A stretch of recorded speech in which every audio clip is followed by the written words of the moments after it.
The circumstances are unimportant because I was so far from knowing them myself.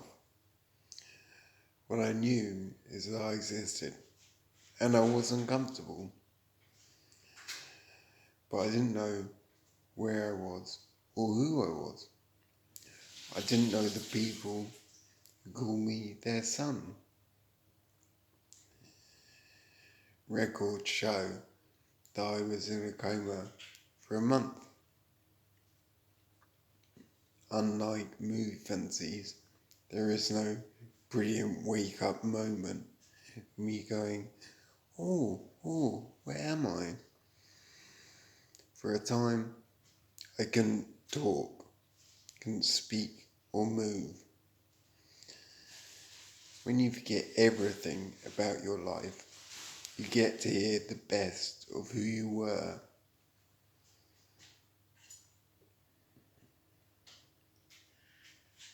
People told me I enjoyed going to Glastonbury with friends I couldn't remember, and that I lived on a canal boat to save money as a student,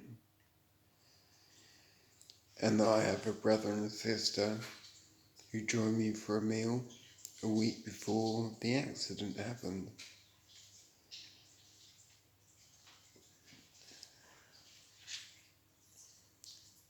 A few months before the accident was the volcanic eruption in Iceland. This disrupted thousands of flights, including my own, and it stopped me from flying back to England to do the half marathon. It's possible to be kind of intimidated by the person you were, but I decided to be that person again from this hospital patient. I would complete the half marathon. So, how bad was it? There were no broken bones. However, the impact caused me to have a traumatic brain injury as a diffuse axonal brain injury. Regaining consciousness for such an injury is not a given. And even if I did, the idea was I'd be significantly impaired for the rest of my life. A few years after the coma, a researcher began showing my brain scans to doctors at medical conferences.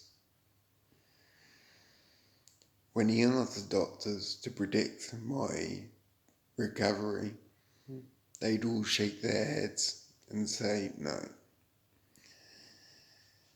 You won't walk, talk, or learn again. They didn't think I'd become an author, have a second master's degree, and be ready to work again.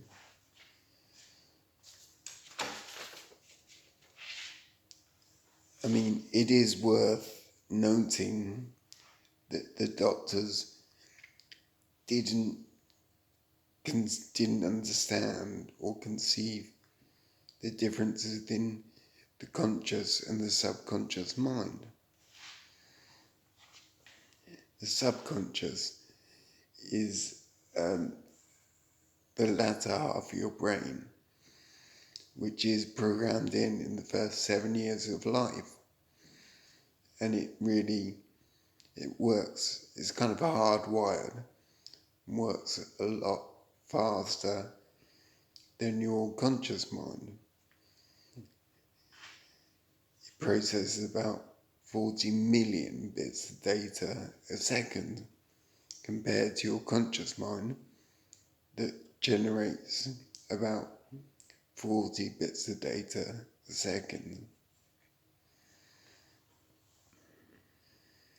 So, the doctors were looking at my prefrontal cortex rather than the rest of my brain, which, figures as your subconscious mind, the bits you learn in the first 7 years of life.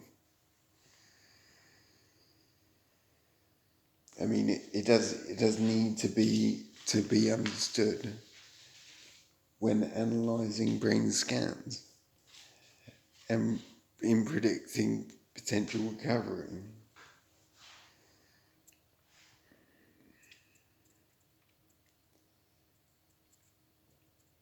I mean, when I was recovering and in hospital, I was seen by a doctor who wanted to see how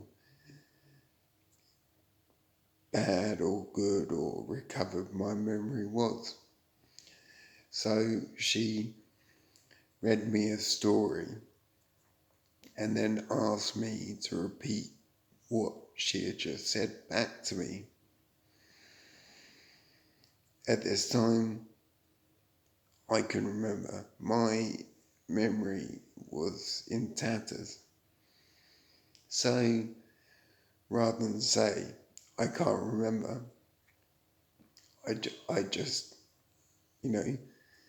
said what I thought she said, which was completely unrelated to what she did actually say.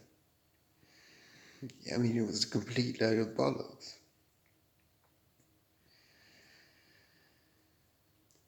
So anyway, once she'd done this and I garbled out this nonsense to her, she was like, okay, thank you, and then moved on to her next assessment. My mum was there at the time and utterly horrified of my response. And she did say to the medical psychologist, is he ever going to be, is that ever going to improve? And the psychologist's answer was, I don't know. But currently, his memory is totally scrambled. So, yeah, they didn't think I'd become an author, have a second master's degree, and be ready to work again. But life was certainly different. Life was no longer like strolling down a brightly lit road with friends having fun. That good Wi-Fi music where you feel happy and open to new experiences. It was a dark street, undestroyed and deserted except for figures who shift along the edges. Strange sounds, phone dead, people look at you funny and you think, who am I? So the book I've written is written by not only me, but a number of friends and people that worked with me. So it is called Ben Again, the inspirational memoir of traumatic brain injury survivor. I want to read to you a passage that was written by my mum when I was in hospital. So it says, there were times when his life became stressful, even within the routines and confines of his ward. He would panic and sometimes lash out if people he didn't know approached him without care or preparation. Ben became seen as aggressive, but no one ever connected it to how it was handled. They just saw it as part of him. There was no effort to treat him with more understanding. The Patients on the ward were mainly elderly and recovering from strokes. There wasn't much expertise in injury. Once a member of the care staff threatened to file a complaint against Ben for assault after Ben had lashed out at him. We were mortified that anyone could make that kind of complaint in a brain injury ward. We later discovered from a member of staff who knew Ben well that Ben had been woken up first in the morning in an unfamiliar way. And it was more likely that he was frightened rather than aggressive. He was distracting all round, particularly when the medics saw it as a symptom of the impact of his brain injury. It was seen as more evidence of the brain damage and as confirmation that we shouldn't get excited about the possible trajectories of his recovery. Traffic accidents are sudden. They take what they take, and we are there to deal with what's left.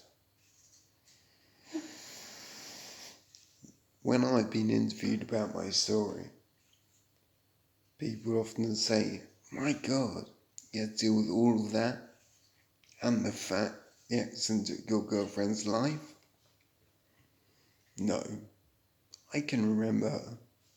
There are no memories to recall. The doctors said I might never remember her. So after fighting to be myself again for 2 years and running a half marathon,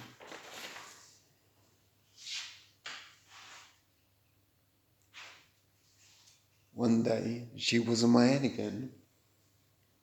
I could remember her Canadian accent and her tattoos. This wasn't a moment of sadness for me. It was one of the happiest moments of my recovery. It showed I was getting better. My brain was actually working. And I'm so happy to have her in my head again.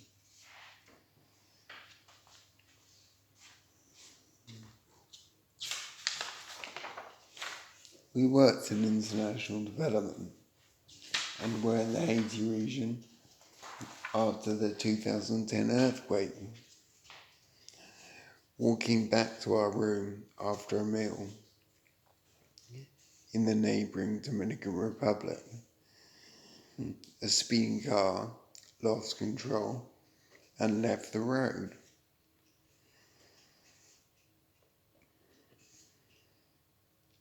Basically, when the car hit, it completely scrunched up my brain and can't go back to how it was.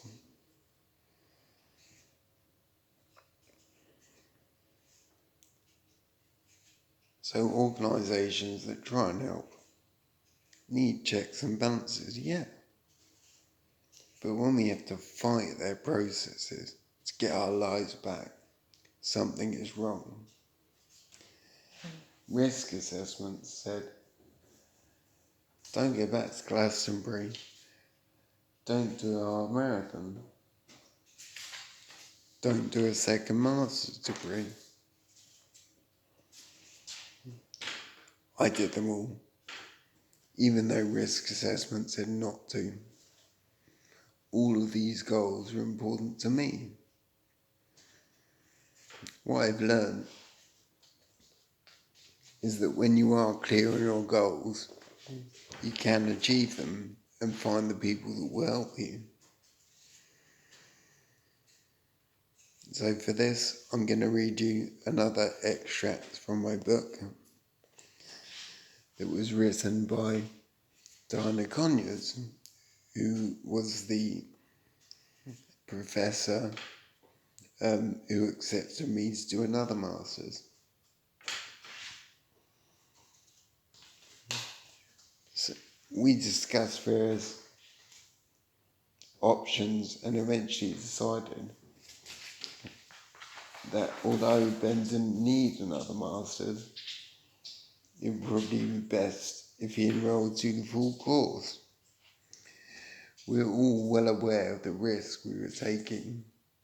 We didn't know whether he'd be able to cope with the work or the implications it might have on the overall management of the course.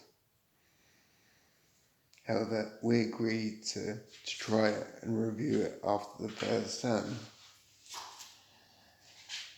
There was a particular reason I had no hesitation in accepting Ben onto the degree.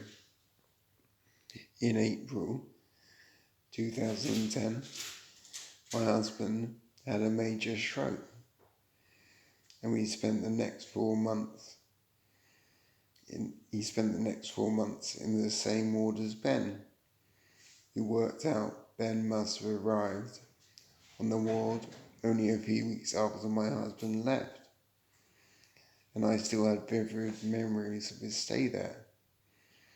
My husband's situation was very different to Ben's.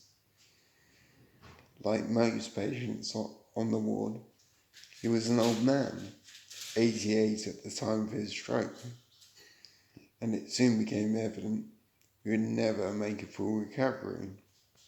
He was moved from hospital to a nursing home where he eventually died. However, there was also 2 young men, much the same age as Ben, in the ward at the time. One had had a stroke and the other was suffering from brain damage following an accident. I was very moved by their situation. At 88, serious health problems aren't unexpected, but it's totally different when someone is in their 20s. One of the first doctors that treated me in the Dominican Republic didn't let paperwork get in the way of his care. He shared with my family the one principle he works by, and that was to always follow the patient. The idea is we can never predict how far a person or community will go in their recovery after disaster. Why would we not let them have their own decisions, take actions for themselves in their own recovery? In my fight to become Ben again, I become a new Ben. Different struggles, stories,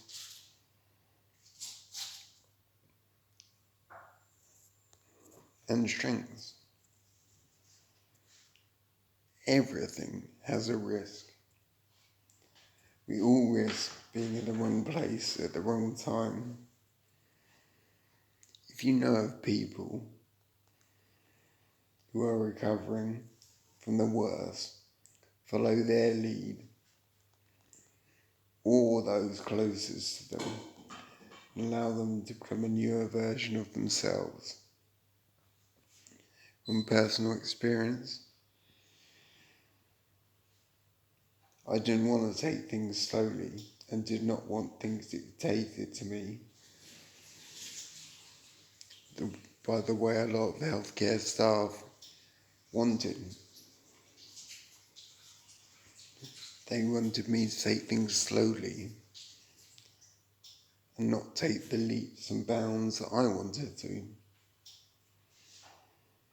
There is a pressure within healthcare systems that is about reducing costs, politics, and not really about the outcomes and benefits for patients or their staff.